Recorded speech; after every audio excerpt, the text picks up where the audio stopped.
अगर आपको स्टोरी अच्छी लगे तो प्लीज वीडियो को लाइक कर दीजिएगा एंड चैनल को भी सब्सक्राइब कर दीजिएगा। नमस्ते दोस्तों, मेरा नाम आकांक्षा दुबे है। मैं महाराष्ट्र की रहने वाली हूँ। मेरी उम्र 20 साल है। दिखने में मैं बहुत सुंदर दिखती हूँ। मेरी हाइट 6 फुट 2 इंच है। मैं अभी 12th पास की है। आज मैं आपको अपनी इमोशनल स्टोरी बताने जा रही हूँ। यह बात 3 साल पहले की है। तब मैं 9th में पढ़ती थी। मैंने 9th से ही कोचिंग स्टार्ट कर दी थी। मैंने सुना था 12th की पढ़ाई काफ़ी टफ है, इसीलिए मैंने पहले से ही उसकी तैयारी करनी चाहिए। इंग्लिश में मैं काफ़ी वीक थी। मैं चाहती थी कि मुझे अच्छे से इंग्लिश आए और मैं उस इंग्लिश को समझ पाऊँ। मैंने आकाश सर के यहाँ कोचिंग स्टार्ट कर दी। आकाश सर मेरे शहर के जाने-माने मास्टर थे। उनके यहाँ लाखों की तादाद में बच्चे आया करते थे। मैं 1 मार्च से कोचिंग स्टार्ट की। कोचिंग में ज़्यादा भीड़ होने के कारण जगह कम पड़ जाती थी, लेकिन पढ़ाई के मामले में मैं कोई लापरवाही नहीं करना चाहती थी, इसलिए मैंने सोचा चलो एडजस्ट करते हैं। ऐसे ही मुझे कोचिंग करते-करते पूरे 1 साल हो गया। मैंने देखा मुझे एक लड़का पहले दिन से ही देख रहा है और नोटिस भी कर रहा है। मैं जब भी थोड़ा बहुत टाइम मिलता था मुझे, मैं इधर-उधर देखती थी तब वह लड़का मेरे साइड ही देखता रहता था। मुझे बड़ा अजीब लगता था, यह लड़का पढ़ने आता है या लड़कियों को ताड़ने आता है। मुझे पूरे 1 साल हो गया था, ये सब देखते-देखते। तब मैंने सोचा चलो एक दिन इससे बात करते हैं और पूछते हैं इसको क्या प्रॉब्लम है। मैं सुबह-सुबह जल्दी कोचिंग गई और वह लड़का कोचिंग के बाहर बैठा था। अभी कोचिंग खुली ही नहीं थी। मैं उस लड़के के पास गई। मैंने उसे हेलो कहा और उसका नाम पूछा। मैंने उसका कहा तुम्हारा नाम क्या है? और मैं तुम्हें बहुत दिन से नोटिस किया है। तुम मुझे हर वक्त देखते ही रहते हो। ऐसा क्यों? लड़का कुछ नहीं बोला। उसने एक पेन कॉपी लिया और उसमें अपना नाम लिखा। उसने अपना नाम अमित लिखा। मैं हैरान थी, यह पिन कॉपी में अपना नाम लिखकर क्यों मुझे बता रहा है? मैंने चिल्लाते हुए कहा, क्या हुआ? अब मेरे सामने बोलती बंद हो गई। क्या तुम मुझे ऐसे क्यों देखते हो? और तुमने मुझे फ़िल्म कॉपी में लिखकर अपना नाम क्यों बताया?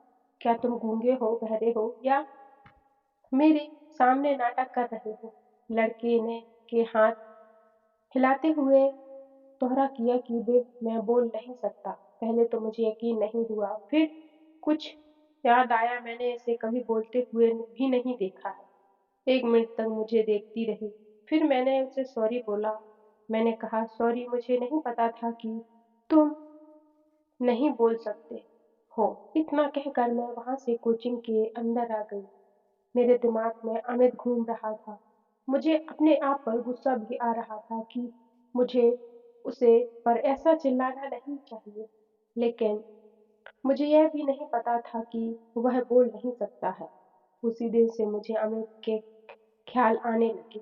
अब भी मैं कोचिंग जाती, मेरी नज़रें अमित को ढूँढने लग जाती। ऐसे ही एक दूसरे को देखते-देखते 3 महीने गुज़र गए। अब मुझे 3 महीने में अमित से बहुत ज़्यादा प्यार हो गया था। उसके बगैर रहना भी मुझे मुश्किल लग रहा था। मैंने सोचा क्यों ना अमित से फिर बात की जाए और उसे प्रपोज़ किया जाए। एक दिन कोचिंग का हाफ डे हो गया। सर को कहीं जाना था अर्जेंट, तो हम सब कोचिंग से बाहर निकले। मैं अमित को इशारा किया, आप मेरे पास आने के लिए। अमित आया और मैं अमित का हाथ पकड़ा और उसे अपने साथ चलने को कहा। हमें कुछ नहीं बोला और मेरे साथ चलने लगा। हम चलते-चलते एक मंदिर में आए और वहीं जाकर बैठकर मंदिर बहुत खूबसूरत था और वहाँ कोई डिस्टर्ब करने वाला भी नहीं था। मैंने अमित को किस करते हुए आई लव यू बोला। अमित डर गया। मैंने अमित को गले लगाया और मैंने उससे कहा, मैं तुमसे बहुत प्यार करती हूँ। जिस दिन से मुझे पता चला है कि तुम बोल नहीं सकते, उस दिन से पता नहीं मुझे क्या हुआ है, तुम्हारे सपने देखने लगी। आई लव यू, क्या तुम मुझसे शादी करोगी? अमित की आंखों में आंसू आ गए और उसने हमें सिर्फ लाया। मैंने उससे पूछा, तुम्हारे घर वाले मान जाएंगे? हम अपने पेपर में लिखकर बताया, मैं बात करूंगा और तुम भी अपने घर में बात करना। मैंने कहा ठीक है, और हमें दूसरे को हक करा और वहां से अपने अपने घर चले गए। हम दोनों ने अपने अपने घर बात की और हमारे मम्मी पापा मान गए। थोड़ा टाइम लगा लेकिन मान गए। फिर हमने यह भी डिसाइड किया कि हम शादी करके अपनी पढ़ाई कंटिन्यू रखेंगे। हमारी 2020 में शादी हुई। बड़ी धूमधाम से हम दोनों ने शादी की और हम शादी के पवित्र बंधन में बंध गए। 7 जन्म के लिए सारे रीति रिवाज हुए। अब बारी आई हमारे सुहाग रात की। मैं दुल्हन बनकर बेड पर बैठी हुई थी। अमित मेरे लिए दूध लेकर आया और उसने मुझे दूध दिया। मैंने कहा पहले मेरी मुंह दिखाई दो। अमित बोला नहीं सकता था। वह जल्दी से गया। उसने अलमारी खोली और उसमें से एक सिंदूर की डिब्बी निकाल के लेकर आया। उसने पहले से मेरे लिए लाकर रखी हुई थी। उसने दोबारा मेरी मांग में सिंदूर भरा और मुझे गले से लगाया। उसके बाद मुझे अमित ने सॉरी की सैर कराई। मुझे नहीं पता था कि अमित के अंदर भी इतनी ताकत है। इतनी ज्यादा उसने मुझे सैर कराई कि मजा ही आ गया। अब हम दोनों अपनी लाइफ में खुश हैं। तो कैसी लगी स्टोरी दोस्तों, कमेंट में जरूर बताना। स्टोरी अच्छी लगी हो तो प्लीज वीडियो को लाइक कर देना, चैनल को भी सब्सक्राइब कर देना। राधे राधे।